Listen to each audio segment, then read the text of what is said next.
الحمد لله رب العالمين والصلاة والسلام على سيد الأنبياء والمرسلين نبينا محمد وعلى آله وصحبه أجمعين أما بعد.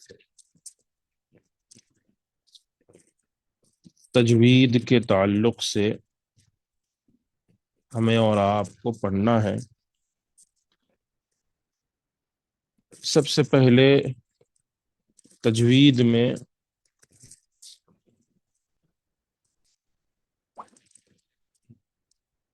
تجوید کا معنی اور مفہوم یہ سمجھنا ہے، یا یہ کہیں کہ تجوید کیوں سیکھنا چاہیے اور اس کے معانی اور مفہوم کیا ہوتے ہیں. وہ سب تجوید کا لغوی معنی ہے جود یجوید تجویدن، اچھا کرنا، بہتر بنانا. ٹھیک ہے، لغوی معنی لغت میں تجوید کہتے کس کو ہیں. ڈکشنری میں تجوید کا کیا معنی اور مطلب ہے؟ تو کیا مطلب ہے اس کا؟ جود یجوید تجویدن. تجوید کیا میننگ ہو گیا؟ اچھا کرنا، بہتر بنانا. تجوید کا اصطلاحی معنی ہے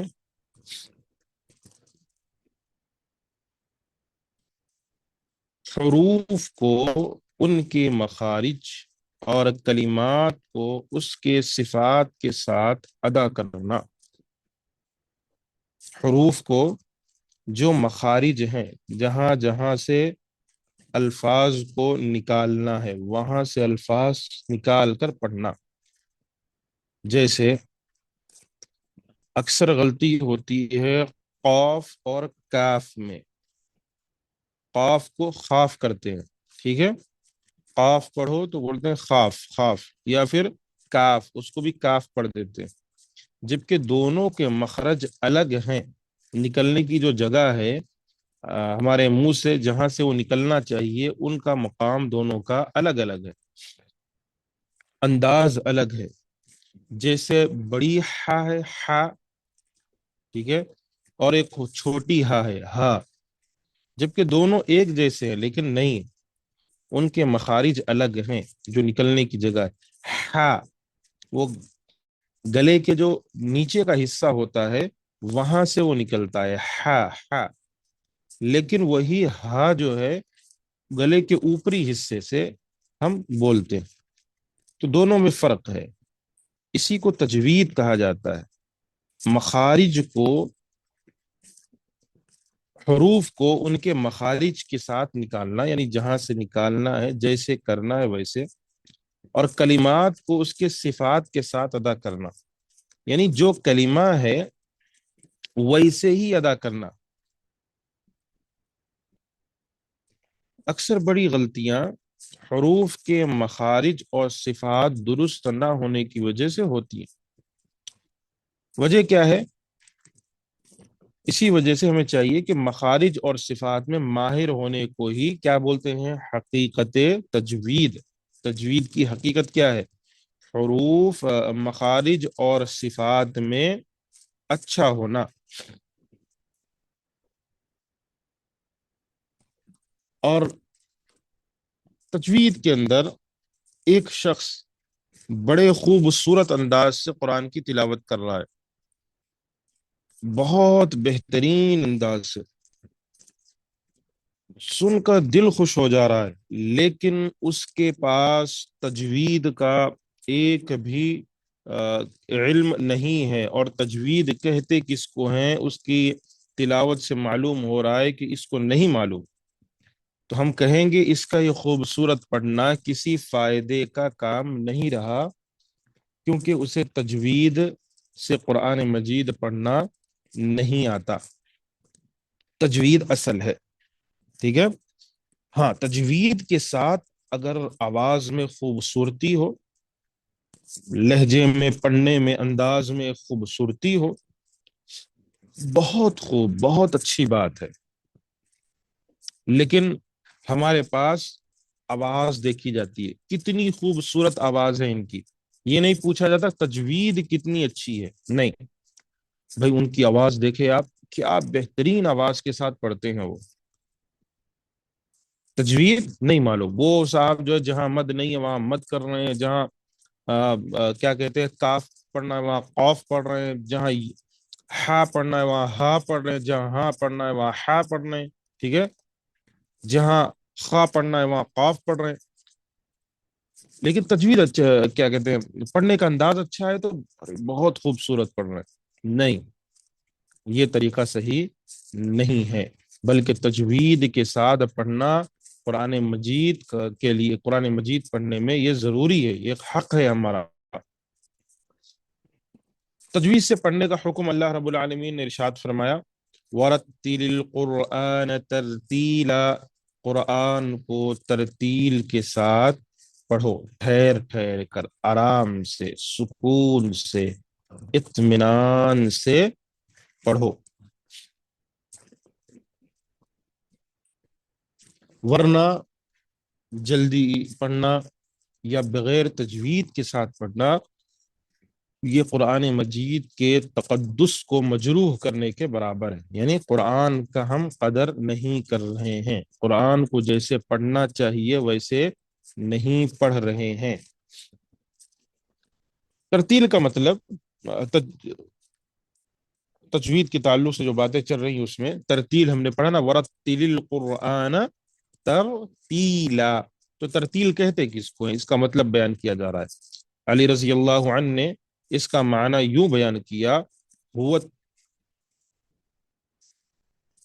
هو تجوید الحروف ومعرفت الوقوف، حروف کو ان کے مخارج کے ساتھ پڑھنا، ٹھیک ہے، اور وقف کی پہچان کرنا، تجوید الحروف، حروف کی تجوید یعنی حروف کو ان کے مخارج کے ساتھ پڑھنا، اور وقف کی پہچان، وقف کی پہچان کا مطلب یہ کہ کہاں ٹھہرنا ہے کہاں نہیں ٹھہرنا ہے، ٹھیک ہے، یہ بہت اہم مسئلہ ہے ہمارے پاس، اس میں بھی بعض لوگ غلطی کرتے ہیں، انہیں نہیں معلوم کہ قرآن مجید میں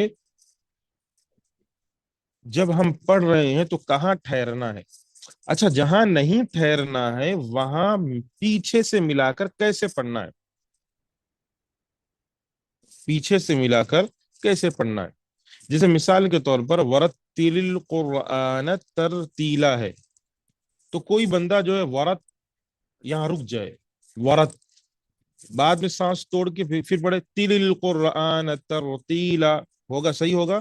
نہیں، یہ وقف ان کا غلط ہے، ٹھیک ہے، یہ وقف ان کا غلط ہے، جیسے مثال کے طور پر کوئی ورت تل پڑھ لے بس، پھر سانس توڑ کر تھوڑی دیر کے بعد القرآن ترتیلا، نہیں، پورا ملا کر سانس ٹوٹ گیا پھر پیچھے سے ورتل القرآن ترتیلا، ٹھیک ہے، اس طریقے سے پڑھنا، کہاں ٹھہرنا ہے کہاں نہیں ٹھہرنا، بعض دفعہ ایسے مقامات پر لوگ ٹھہر جاتے ہیں جہاں نہیں ٹھہرنا چاہیے، رکنا جہاں نہیں چاہیے، اور اگر رک رہے سانس ٹوٹ رہی ہے تو پیچھے سے ملا کر پڑھیں، اگر وہیں سے پڑھیں گے تو معنی بدل جاتا ہے۔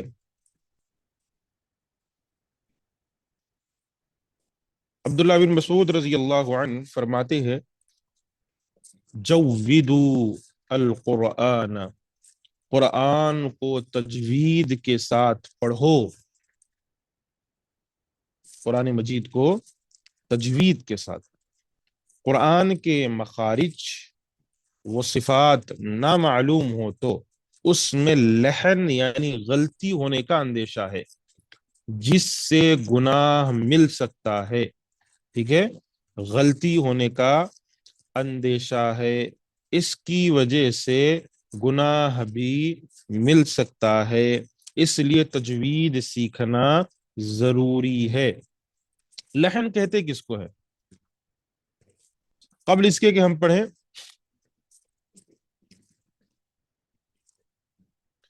اس سے پہلے کچھ چیزیں اور ایکسٹرا ہم سمجھ لیتے ہیں۔ میں جو چیزیں آپ کو بیان کر رہا ہوں غور سے سنیے۔ پہلا یہ سوال آپ کے ذہن میں آ رہا ہوگا کہ تجوید کے قواعد کا سیکھنا کیا ہے؟ تجوید کے قواعد جو ہم سیکھ رہے ہیں یہ کیا ہے؟ یہ فرض ہے، سنت ہے، مستحب ہے، کیا ہے اس کا حکم کیا ہے؟ تو یہ فرض کفایہ ہے۔ فرض کفایہ کا مطلب ہوتا ہے کہ اگر کچھ لوگ تجوید کے قواعد سیکھ لیں تو باقی لوگوں کے اوپر سے یہ فرضیت ہٹ جاتی ہے، اور اگر کوئی بھی تجوید کے قواعد نہ سیکھے تو سب کے اوپر فرض ہو جاتا ہے اس کا سیکھنا۔ اچھا، قواعد کے مطابق پڑھنا فرض عین ہے۔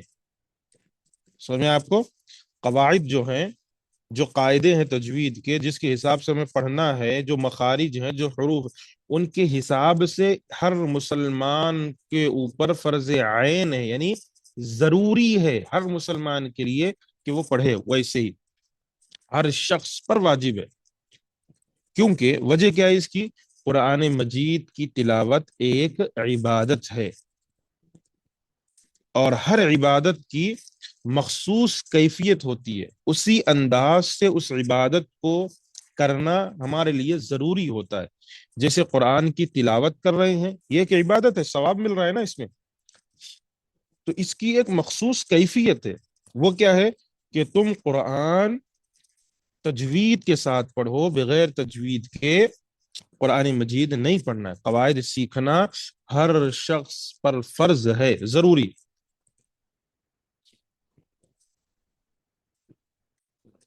تو یہ تجوید کے تعلق سے بعض چیزیں تھیں۔ یہاں پر ایک چیز ذکر کی گئی، شیخ نے ذکر فرمایا کہ قرآن کے مخارج و صفات نہ معلوم ہو تو اس میں لحن، لحن یعنی غلطی ہونے کا اندیشہ ہے۔ یہ لحن کہتے کس کو ہیں؟ ٹھیک ہے، لحن کہتے کس کو ہے یہ سمجھ لیں۔ لحن کہتے ہیں غلطی کو۔ کس کو کہتے ہیں لحن؟ لحن غلطی۔ اس کا اصطلاحی معنی کیا ہے؟ یعنی اصل معنی اس کا جو شریعت میں اس کا جو معنی مراد لیا گیا کیا ہے؟ قرآنی حروف کو قواعد تجوید کے خلاف اور غلط پڑھنا۔ ٹھیک ہے، جو قرآن کے حروف ہیں وہ تجوید کے قواعد کے خلاف اور غلط پڑھنا، اسی کو کہا جاتا ہے لحن۔